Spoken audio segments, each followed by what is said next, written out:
How do you turn that bite of food into a chemical that a cell can recognize and use as energy? The first step is altering the food into its component chemical compounds and then getting those molecules into your cells. That process is called digestion. Once inside your cells, the process of turning that bite of food into useful energy by cellular respiration begins. The process of digestion results with carbohydrates and other molecules being removed from the consumed food and transported into the bloodstream. From there, nutrients, like the carbohydrate glucose, will leave the bloodstream through a capillary wall and enter a tissue cell. Once inside the cell, cellular respiration will completely oxidize the glucose molecule, releasing high-energy electrons. The overall goal is to make ATP, a storage form of energy for most cells. Cellular respiration is a four-stage process that begins with glycolysis. Glycolysis literally means splitting sugars, and it is the first step of cellular respiration, occurring in the cytoplasm of the cell. Glycolysis consists of two distinct phases, an energy investment phase and an energy harvesting phase. In the energy investment phase, two ATP molecules transfer energy to the glucose molecule, forming a 6-carbon sugar diphosphate molecule. This molecule splits, and the energy harvesting phase begins. During this phase, the two 3-carbon molecules are converted to pyruvate, and ATP is formed. Glycolysis is a 10-step reaction that involves the activity of multiple enzymes and enzyme assistance. In the process, a net of 2 molecules of ATP, 2 molecules of pyruvate, and 2 high-energy electron-carrying molecules of NADH are produced. When oxygen is present, the pyruvate molecules and NADH enter the mitochondria, and the next stage of cellular respiration begins. The next stage of cellular respiration involves the movement of pyruvate into the mitochondria, where it undergoes oxidation.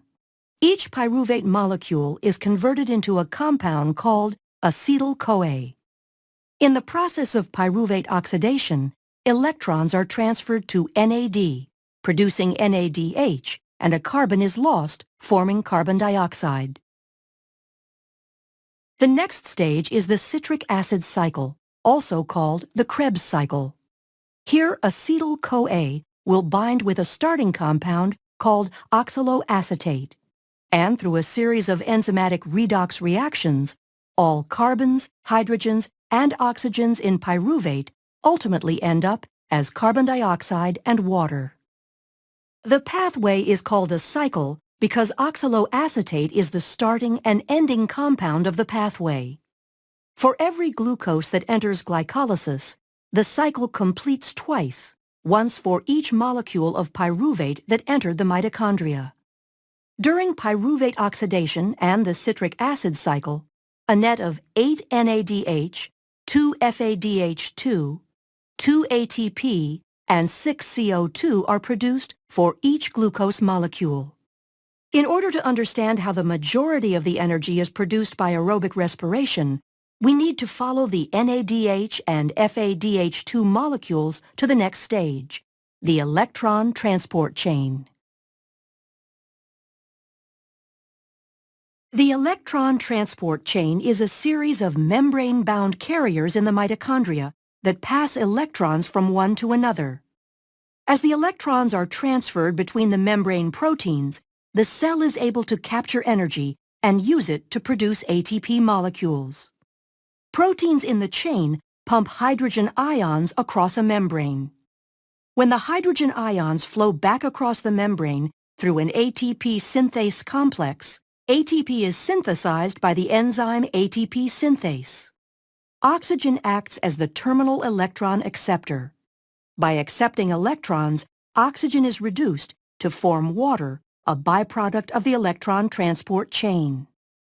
All the high-energy electron carriers from the previous stages of cellular respiration bring their electrons into the chain.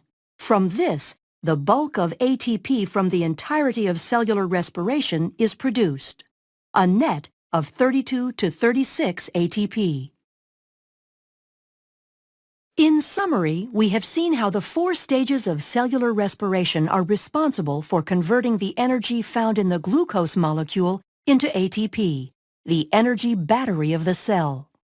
On average, 36 ATP molecules are produced per glucose molecule that entered the cell. In the process of producing ATP, oxygen is brought in from the bloodstream to be the final electron acceptor in the electron transport chain, and the carbon dioxide that is produced as a byproduct is released. The goal of cellular respiration is to transfer the energy from the food that we eat daily into ATP that our bodies can use.